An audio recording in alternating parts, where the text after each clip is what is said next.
এখানে কারা কারা মরবেন না হাত তোলেন, আল্লাহু আকবার। কেউ মরবেন না? মাইক সার্ভিস ঠিক আছে না বড়? কারা কারা মরবেন হাত তোলেন, আল্লাহু আকবার।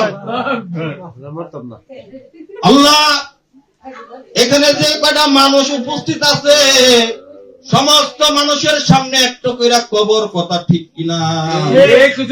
আমার কবর তো যাইতে হবে, এই কবরে গেলে কিন্তু আর কবর থেকে কিন্তু ফিরে আসা হবে না। হতে পারে এই মাহফিলটা আমার আপনার জীবনের শেষ মাহফিল হইয়া যাইতে পারে। জীবনের মাঝে কোনো ভালো আমল নাই, এই 60 বছর 70 বছরের জিন্দেগি, এই জিন্দেগির মাঝে ভালো কোনো আমল করতে পারি নাই।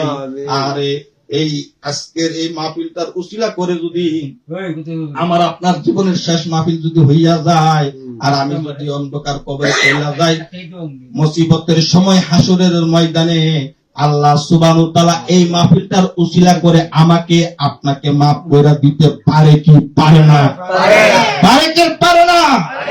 আমার আল্লাহ পারে কি পারে না? আমার আল্লাহ সমস্ত কিছু পারে।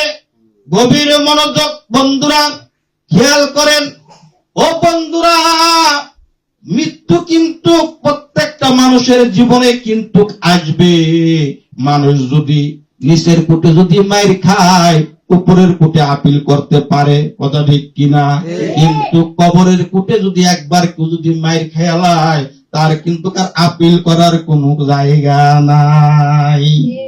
যদি মনে করেন যে না হন না, পরে জামু, পরে করমু, পরে করতে করতে করতে করতে আপনি গেছেন গা কবরে, আর কিন্তু করি করি করে কিন্তু আর কোনো কিছুই করা হইল না। 60 বছর 70 বছর হইয়া যায় মানুষের গড়ায়ু।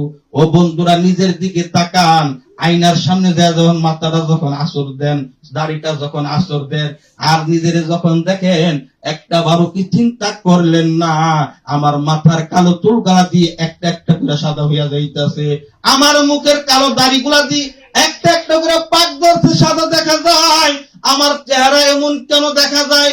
আজ থেকে 10 বছর আগে শরীরের মাঝে যে জোয়ানি ছিল, যে তাগুত ছিল, এখন তো শরীরে সেই জোয়ানি নাই, সেই শক্তি নাই। বোঝা গেল চোখের জ্যোতি কমা গেছে, গিরার বল কমা গেছে, আমার আপনার যৌবনে ভাটা লাইগা গেছে। এই জিনিসটা নিয়ে কখনো তো আইডেন্টিফাই রিসার্চ করলেন না নিজের নিয়া? কোনো না কোনো না একদিন আল্লাহ বলতেছে তোমার মাথার কালো চুল সাদা হইয়া গেছে, চোখের জ্যোতি কমা গেছে, গিরার বল কমা গেছে, যৌবনে ভাটা লাইগা গেছে, রঙ্গিলা দালানের মাটিগুলা খুইসা খুইসা করে যাইতেছে। তুমি মানুষটা নিজের কত শক্তিশালী মনে করছো, হামসে ওরা কোন হে, কথা ঠিক কিনা?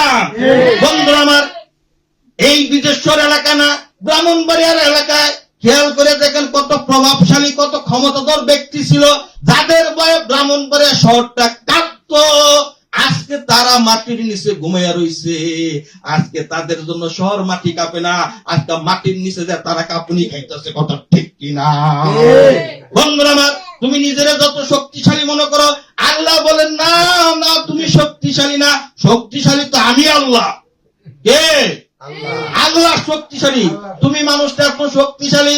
আজ থেকে 10 বছর আগে 50 কেজি চাইলের বস্তাটা, ধানের বস্তাটা এক হাতে আলগি দিয়া কান্দের মাঝে লইয়া 2-4-5 মাইল হাইটা তুমি গেছো গা, আর এখন তুমি বিদেশের বাজার থেকে 10 কেজি বাজার কইরা তুমি বাড়িতে যাইতে পারো না। যদি হাইটা যাও 3 জায়গায় তুমি জিরাও, আর নইলে তোমার রিস্কা লইতে হয়, কথা ঠিক কিনা?